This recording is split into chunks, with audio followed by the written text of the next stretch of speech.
Democracy Starts Here is brought to you by Discovery Channel, a proud sponsor of the National Archives experience.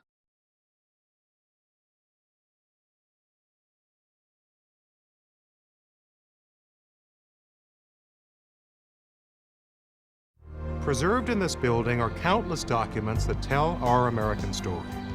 These documents are the living, breathing proof of our history, created by the people who lived through it. Records ensure that the cost of freedom will never be forgotten.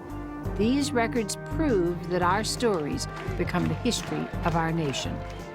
Stories of family and citizenship, of war and diplomacy, of liberty and law,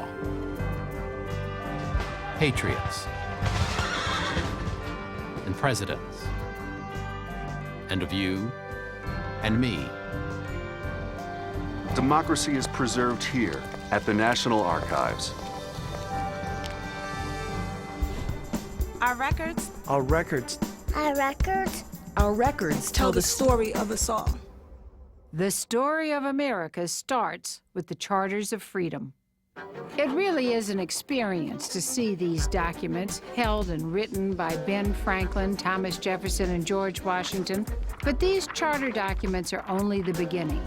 There are over 9 billion records here, each one with an American story to tell, of a distant relative's first steps on U.S. soil, or proof of civil rights lost and reclaimed. Here you can find documents that bring injustices to light and dreams to fruition. What did we come to see today? Constitution, the Declaration of Independence, and the Bill of Rights. This is our scrapbook. This is our national attic. This is where we find ourselves. And it isn't just the great documents, the stuff that inspires us on the surface. It's who we are read back to us. Our records help us accurately understand our past and define who we are. And define who we are as a nation. This is a country that was built by wave after wave of immigration. You think of great figures in American history, you can go into the National Archives and find records of the time that they were just immigrants. Alfred Hitchcock, Albert Einstein, Greta Garbo, people you wouldn't connect in any other way, but are examples of the fact that we're a country that people want to come to. We've all had this experience. You lose diaries and pictures that show you your family history, but the incredible thing is you can go to the National Archives and in many cases find the missing pieces to the puzzle. My name is Beverly Woods. By using the records in the archives, I was able to find our lost family history. When I walked into the archives, I had a piece of paper with my great-grandfather's name, Walter H. Williams, and the fact that he was a school teacher in Louisiana. And I told the archivist that I wanted to find out more about my great-grandfather. So he said, I know just where to send you. So the first place I went, since I knew he was a free man of color, I went to the census records, 1870. Oh boy, did I find a paper trail. When I first found proof of Walter Williams' existence in Louisiana, it was so exciting. I called everybody. I found him. At home, I went through the copies of the Freedmen's Bureau records, immigration records, military records, family records, naturalization records. Walter Williams was instrumental in getting African-American votes. I found that he wrote letters to the President of the United States. It's great, man. Isn't it? Oh. I had to give this man a purpose, to give him a life.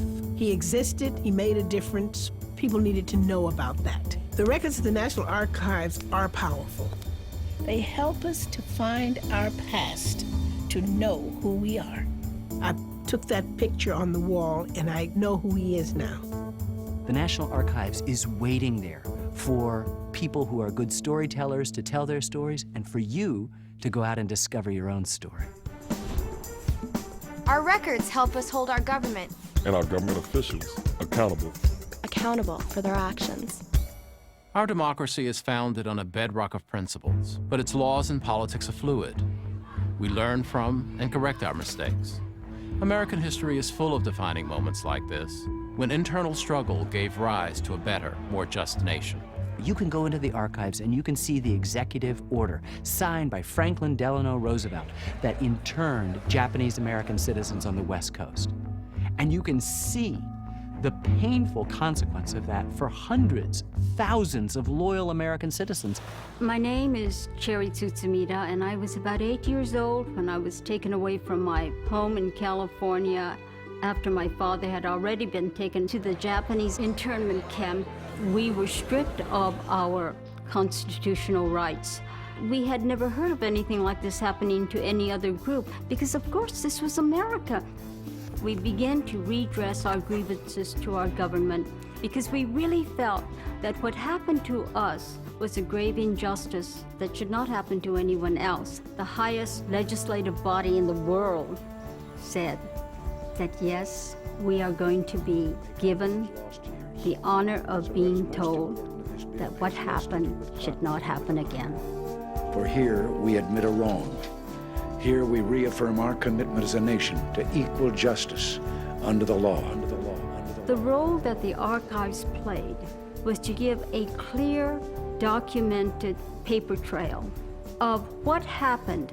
As a result, this nation has proven that any nation can make a mistake, but its true courage and its true convictions is proven by its sincere desire to amend those wrongs.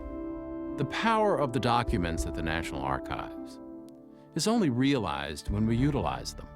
The availability of these records assures our rights as citizens and holds our government accountable for its actions. Our records. Our records help us. Our records help us to pursue our dreams. There's a countless number of patents in the National Archives.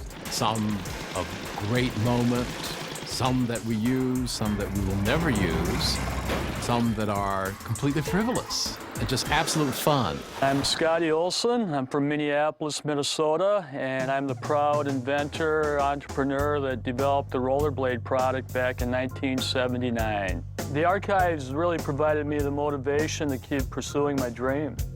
I was 19 and was pursuing a hockey dream. I stumbled across an old pair of inline skates. Coming up with the prototype in the early 80s of the rollerblade and tinkering around with it, making that whole process work. Part of that process has to be checking out the archives and doing the patent search. We had 100 different patents that we were looking at, and it was just totally amazed on how far back inline skating went. It's great to see the kids skating on inline skates. It's a treat to see that and know I had a part in making that happen. And I encourage all you that are dreaming about your ideas to really go out and try to make it happen. From the Wright brothers airplane to the first computer chip, the archives is brimming with the spirit of invention. Our records help us to claim our rights and to pursue truth and justice today. Every war obscures what happened.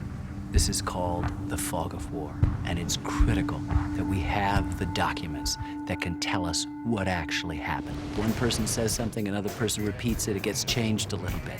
What the archives does is stop that. And all of a sudden, we're in a kind of a time machine that permits us to go back into a period. And these records have incredible importance. If you live in a free society where information is open, you can turn to your representative, you can turn to your president and say, no, that is not true. This is what happened. It's here in the archives. My name is Miriam Kleiman. I was able to use the records at the U.S. National Archives to help break the Nazi gold scandal. In March of '96, I started on what was to be a 2-day research effort looking into the issue of lost Jewish assets in Swiss banks during World War II. On my second day of work, much to my surprise, as I was going through boxes, I found a listing of Jewish accounts in a Swiss bank. These were Jewish names linked to monetary amounts. There in U.S. records was evidence of Swiss bank deposits. I called the person I worked for who had given me the instructions. I said, I don't know what this is, but I think it's important. I described it to him. He said, come here immediately and bring a copy of that document. That's what broke this open. It became very clear that this wasn't just about documents. This was about people and people's lives and having a chance to impact history. My research led to a huge class action lawsuit representing Holocaust survivors and their heirs. But more important than the monetary, there was also an incredible sense of pride to be able to research and find things and bring historical proof.